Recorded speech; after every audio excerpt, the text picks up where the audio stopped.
ዛሬ የምንኖረው ህይወት የትናንት የዱዓችን እስቲጃባ ውጤት ነው። ተሳክቷል። እየኖርን ነው። አነሰም በዛ ጠበበም ሰፋም እየኖርን። ከዛም ዘመናት አላህ ተዋቸው። ጸጋው ተነባበረ።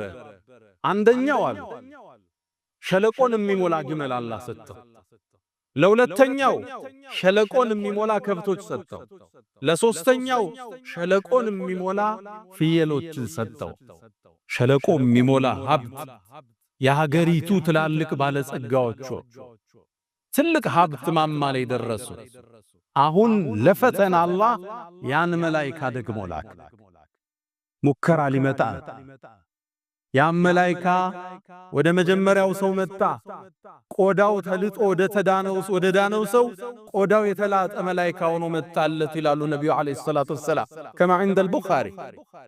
መጣናም አንተ ሰው ሆይ አለው እኔ ችግረኛ ነኝ፣ መንገድ የወጣው መንገድ ተቋረጠብኝ፣ ከአላህ ከዛም ካንተ ውጭ ተስፋ የለኝም ማለት እባክህን ሰፊ ነገር አላህ ሰጥቷል፣ አንዲት ግመል ስጠይ ቤቴ ልድረስበት አለ።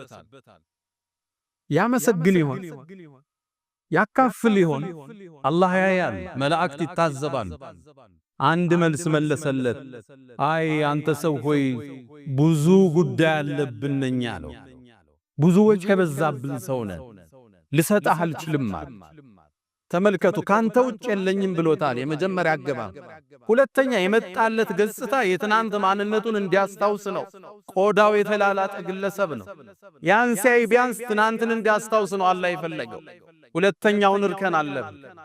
ሶስተኛ አላህ እዛው ላይ ጠየቀው፣ አንተ ሰው ወይ አለው መላእክቱን አላቅህም እንዴ ድሮ እንደኔ እኮ ግን ቆዳ የተላላጠ ነበር። አሁንም ከባድ ፈተና ነው አይደል? አላህ ገለጠለት።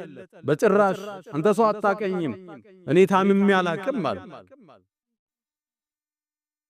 አረ ደሃ ነበር ከአላህ አይደለም እንዴ ሀብት የሰጠ? አንተ ሰው ምንድነው የምታወራው? አና ወሪሱሁ ካቢራን አን ካቢራን፣ እኔ የተከበርኩ የሀብታም ቤተሰብ እኮ ነኝ። ከቅድማያቶቼ ከቅምቅማያቶቼ የመጣ ሀብት ነው የወረስኩት። ምንድነው የምታወራውን አላቀውም። አራት እርከን አለፈ። የመጀመሪያው መንገደኛ ነኝ ካንተና ከአላህ ውጭ ተስፋ የለኝም ብሎታል። ሁለተኛው ገጽታው እሱም መስሎ ነው የመጣው የትናንት ማንነቱ። ሶስተኛው ታመ ነበር እንዴ ብሎ አስታውሶታል። አራተኛ ሀብት ነበረ ብሎታል። ደሃ ነበርክ ብሎታል።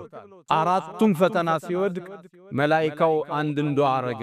እንደምትለው ውሸትክን ከሆንክ አለው ወደ ድሮ ማንነት አላህ ይመልስ ብሎ ጥሎታል። ተመለሰ ወይ? ዑለማዎቹ ምን ይላሉ? አዎን ዱዓ አድርጓልና ይላል። ወደ ሁለተኛ ወደ ተመሳሳይ ጥያቄ ያቀረበለት አንተ ሰው ሆይ አለው። ወደሱም የመጣለት ጸጉሩ የሌለው ራሱ የቆሰለው ነው መጣለት። የሱም የድሮ ማንነት እንዲያስታውስ